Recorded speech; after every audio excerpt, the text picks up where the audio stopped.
on my previous video, a lot of you guys requested I make a content around New Zealand.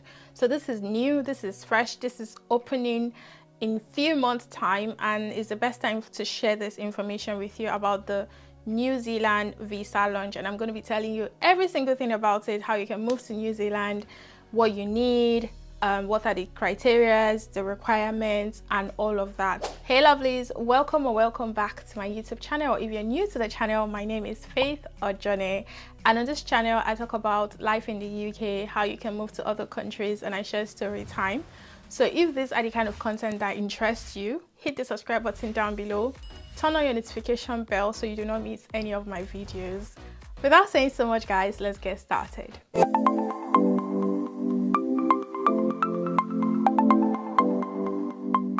If you've been following me for a very long time, last year I made a video about New Zealand launching 3 new pathway, which they've launched one this year, but some of the visa they are sort of reforming it. So now they are simplifying it, they are making it a lot more easier. Not that easy, honestly, nothing is easy, but they are simplifying it so that it can attract more migrants from other countries, and also they are simplifying it for businesses so that they can also be able to recruit talent from overseas. Okay, so they've put other things in place. They'll be closing down the straight to resident highly paid pathway, which was supposed to go live this September, because this reformed new visa that they created is going to serve that purpose. I'll be talking about the skilled migrants category resident visa and care workforce to residency. This is for care workers, which was closed. It was open before, I think they closed it, but they're going to reopen it in September of 2023. The good thing about this visa is no cap on highly skilled workers, new 6-point system to give certainty to migrants on their eligibility, clearer criteria and faster pathway to residency for highly skilled people, extension of accredited employer work visa to 5 years, and introduction of 5 years continuous stay. So you can see that they are not putting cap on this visa, and you're not getting 3 years visa anymore, you're getting 5 years. This is the amount of time you need to spend in New Zealand to get your citizenship. So you need to spend 5 years. It's similar to the UK. You have to spend 5 years in New Zealand continuous residence to be able to apply for citizenship. The visa is 5 years straight, so you're not renewing visa or anything, you're going as a resident, and they are making the criteria a lot clearer and simplified. They are doing this so that they can attract skilled migrants from overseas, because businesses in New Zealand are struggling with labor shortage. I think after the COVID, a lot of countries are struggling with labor shortage. So New Zealand is now trying to open up their border to businesses in New Zealand to recruit talent from overseas. I made a video with a beautiful lady who migrated from the UK to New Zealand, and she currently lives in New Zealand, or I think she's currently in Australia now. You see the thumbnail on the screen.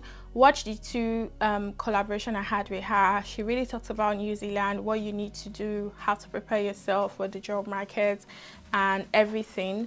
And I also made a detailed video of a website for international candidates. So this website is to help you understand everything. I mean, on the website I talked about the CV formats that you need for New Zealand. So those of you who have been asking me what's the CV formats that you need, they mentioned what the CV format is. They mentioned what employers are looking out for.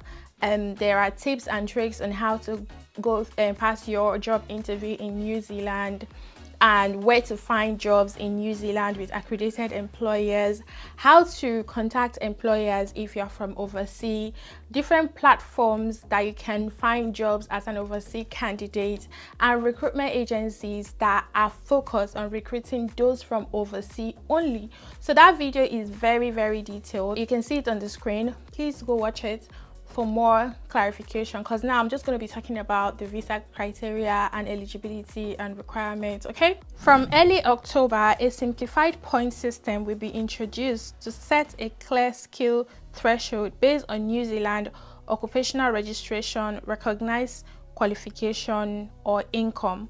Highly skilled people will have faster routes to residence, and others will have a clearer route to residence if they work for a period in New Zealand. According to the new points-based system, you get points based on your qualification, you get points based on your New Zealand registration. Let's take, for example, maybe the role you want to apply to go work in New Zealand is a specialized role like doctors, nurses. You need to be registered in New Zealand and pass their registration process before you can be a nurse or doctor in New Zealand. So which is the New Zealand registration they are talking about. It doesn't apply to all professions, it's just those specialized professions. I'll leave the link down below if you would need a New Zealand registration before you can start your process. But I'm 100% sure as a healthcare professionals, I'm not talking about carers now, I mean doctors, dentists, nurses, you need to register with New Zealand healthcare body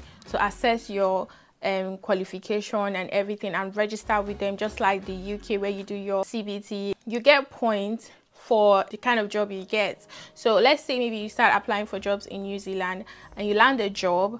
So if the job is highly paid job, you get a point as well. To apply for this visa, the major thing you need is that even if you have all the 6 points, let's say maybe you calculate your points and you get the exact 6 points, you won't still be able to move to New Zealand without a job offer. So the main thing you need for you to move to New Zealand is a job offer.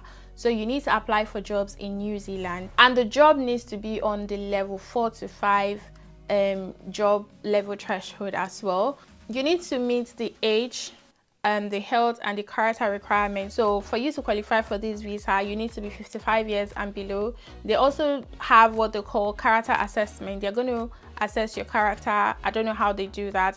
And you also need to write IELTS. You need to meet the English language requirements. So I'll leave the link of their English language requirement assessments down below. So for the New Zealand Care Workforce to Resident, this was a new visa that they launched last year.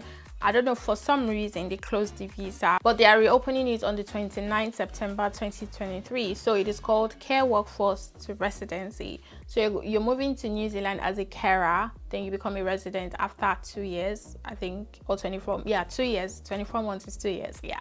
So you can apply for your residency after 2 years. After 2 years, guys.